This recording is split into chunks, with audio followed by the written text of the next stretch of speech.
Bendito sea Dios que estamos juntos otra vez, hermanos, aprendiendo de la palabra de Dios. ¿Está de acuerdo? Qué bendición verles, qué bueno que están ahí preparados, alistándose. Si estás en la mañana, si estás a mediodía, si estás en la noche, en tu sala, en tu comedor, en tu auto, en tu recámara, no sé dónde tú prepares tus devocionales y los atiendas, pero lo que sí estoy seguro es que donde estés, Dios va a tratar con tu corazón y tu vida. ¿Ok? Bueno, sigamos aprendiendo sobre esta parte de la pecaminosidad en la humanidad y el pecado imputado sobre todos los seres humanos, cómo se ha venido dando esa fuerza rectora, pero también la salvación que ha venido a traer Jesucristo para todo aquel que cree. ¿Ok? Entonces, bueno, vamos a seguir en Romanos 5, por favor, en el versículo 18, preparen ahí al lector designado, acuérdense, no se olviden de orar, eso es bien importante, orar antes y orar después es muy, muy necesario. Entonces, dice la palabra de Dios en Romanos 5:18, así que, como por la transgresión de uno vino la condenación a todos los hombres, de la misma manera por la justicia de uno vino a todos los hombres la justificación de vida. Algo bien interesante, queridos, es que todos los seres humanos estamos condenados, y lo dice la palabra de Dios. ¿Por qué estamos condenados? Porque estamos bajo este pecado regido, imputado para todos nosotros. Lo aclara mucho mejor la palabra de Dios en este versículo 18, porque se afirma que por el pecado de uno todos fuimos condenados, es decir, que todos estamos en pecado. Entonces, ¿qué tenemos que entender? Que no hay excepción de personas en esto. No hay excepción ni de adultos, ni de chicos, ni de nadie. Todos estamos bajo esa condenación. Vamos a ver lo que dice Romanos 3, por favor. Vayan ahí a Romanos 3, desde el versículo 9. Vamos a leer desde el versículo 9. Dice la palabra de Dios: ¿qué pues somos nosotros mejores que ellos?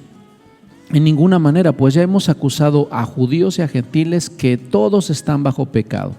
O sea, esto no tiene que ver ni con la religión de uno ni de otro, ni con el trasfondo social de uno ni de otro, ni con la nacionalidad de uno ni de otro. Tiene que ver con toda la humanidad. Y dice la palabra de Dios, como está escrito, no hay justo ni aun uno, no hay quien entienda, no hay quien busque a Dios. Todos se desviaron, a una se hicieron inútiles. No hay quien haga lo bueno, no hay ni siquiera uno. Sepulcro abierto es su garganta, con su lengua engañan, veneno de áspides hay debajo de sus labios. ¿Se acuerdan de ese mal moral? Que así como todos tenemos esta corrupción y este pecado en todos, esta solidaridad que tenemos de pecado, también este mal moral que vamos desarrollando, este quebrantar continuamente la ley con nuestros labios, con nuestros ojos. Dice en el versículo 14, su boca está llena de maldición y de amargura, sus pies se apresuran para derramar sangre, quebranto y desventura hay en sus caminos y no conocieron camino de paz. Acuérdense que el principal camino de paz que nosotros conocemos es la paz de Cristo.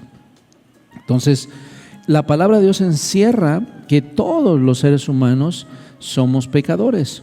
Versículo 18, pero está hablando también de aquellos que se gozan de la injusticia y dice, no hay temor de Dios delante de sus ojos. Esas son como las características naturales de una persona sin Cristo: sus ojos, sus labios, sus pies, sus intenciones, su corazón. Pero sabemos, versículo 3:19 de Romanos, pero sabemos que todo lo que la ley dice, lo dice a los que están bajo la ley, para que toda boca se cierre y todo el mundo quede bajo el juicio de Dios. Es decir, nadie es exento del juicio de Dios. Aún aquellos que dicen, pero yo no creo en Dios, no está exento del juicio de Dios. Aún aquellos que dicen, pero yo no creo en el Dios que tú crees, no está exento del juicio de Dios.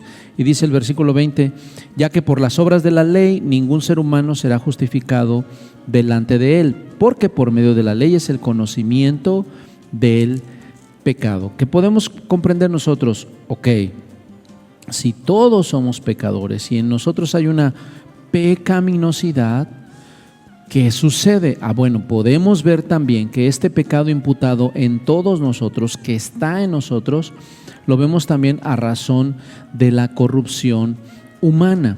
Esto es lo que se llama la caída, la raza caída o la humanidad caída. Es decir, en nosotros En nosotros no hay méritos de salvación. Al contrario, vean lo que dice Efesios 2:3, por favor. Vayan al libro de Efesios capítulo 2, versículo 3.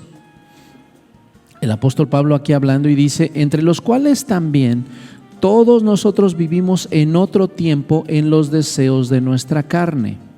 Está haciendo una comparativa con otro tipo de personas que vivían siguiendo los deseos de su carne. Y dice: nosotros también vivimos ahí. O sea, nosotros no éramos exentos y éramos diferentes, también éramos iguales, haciendo la voluntad de la carne y de los pensamientos, y éramos por naturaleza hijos de ira, lo mismo que los demás.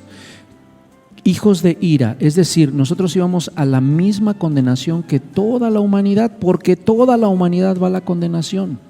Absolutamente todos vamos a la condenación. ¿Qué necesitamos?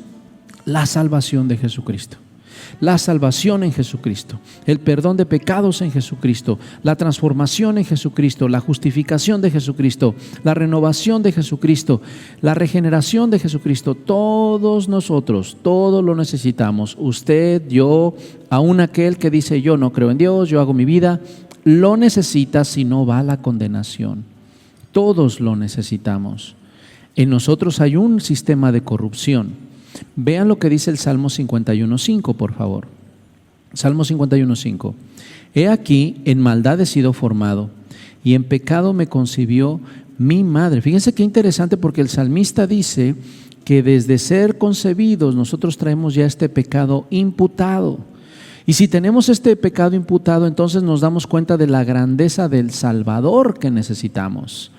No solamente del pecado, sino, qué obra tan grande y tan maravillosa vino a hacer Jesucristo para transformar todo esto que el pecado vino a destruir. ¿Está de acuerdo conmigo? Gracias al Señor por su regalo. Y entonces, al nosotros tener esa corrupción en todos los seres humanos, nosotros tenemos algo que se conoce como la concupiscencia. ¿La qué? La concupiscencia. Y por favor, yo le voy a rogar que vayamos a segunda de Pedro, por favor. Vamos a segunda de Pedro, capítulo 1, por favor. Vamos a segunda de Pedro, al capítulo 1, versículo 3. Segunda de Pedro 1:3. Como todas las cosas que pertenecen a la vida y a la piedad, nos han sido dadas por su divino poder, mediante el conocimiento de aquel que nos llamó por su gloria y excelencia, por medio de las cuales nos ha dado preciosas y grandísimas promesas, Dios a nosotros, los que hemos creído, para que por ellas llegaseis a ser participantes de la naturaleza divina. Ponga atención en esto. Habiendo huido de la corrupción que hay en el mundo a causa de la concupiscencia. ¿Qué es la concupiscencia? Son los deseos engañosos, son los deseos desordenados, son los deseos materiales que están intrínsecos en la humanidad, que están intrínsecos en el ser humano. Vaya ahora a la segunda de Pedro. Ahí en la siguiente carta de Pedro, capítulo 2, versículo 10. En segunda de Pedro, capítulo 2, versículo 10. Vea lo que dice la palabra de Dios desde el 9, perdón. ¿Sabe el Señor librar de tentación a los piadosos? Él nos libra de la tentación ¿a quiénes? A los que tenemos fe, a los que estamos buscándole a Él. Y reservar a los injustos para ser castigados en el día del juicio. Es decir, querido, si usted es justificado por Cristo, usted va a tener fe, va a tener un corazón pío, y de ahí va a buscar agradar a Dios, la obra que Dios le va a ayudar, y Él le va a ayudar y le va a librar de la tentación. Pero ve el versículo 10. Y mayormente aquellos que, siguiendo la carne, estos injustos, andan en concupiscencia e inmundicia y desprecian el señorío, atrevidos y contumaces, no temen decir mal de las potestades superiores. Eso es la concupiscencia. Deseos de la carne y esta inmundicia y despreciar a Dios. Cuando eso gobierna al ser humano, entonces nos damos cuenta que hay una corrupción completa. Y usted lo sabe, en todo ser humano existe eso.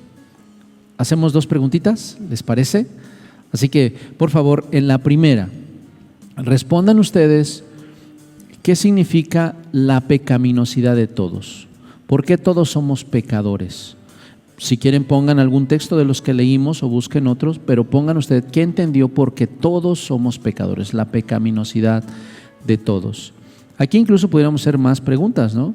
Pero ¿qué significa entonces la corrupción o la concupiscencia en el ser humano? ¿Qué entendió usted por la concupiscencia en el ser humano? ¿Le parece? Bueno, mándenos su retroalimentación, les amamos, no dejen de unirse a las cadenas de oración, al grupo de mujeres de bien, a los cultos, y sigamos orando por toda esta situación. Ahorita las cosas están un poquito complicadas, cuidémonos, pero no perdamos la fe, luchemos por seguir adelante y que el Señor sea guardando su vida y su corazón. ¿Ok? Bye bye, se les ama.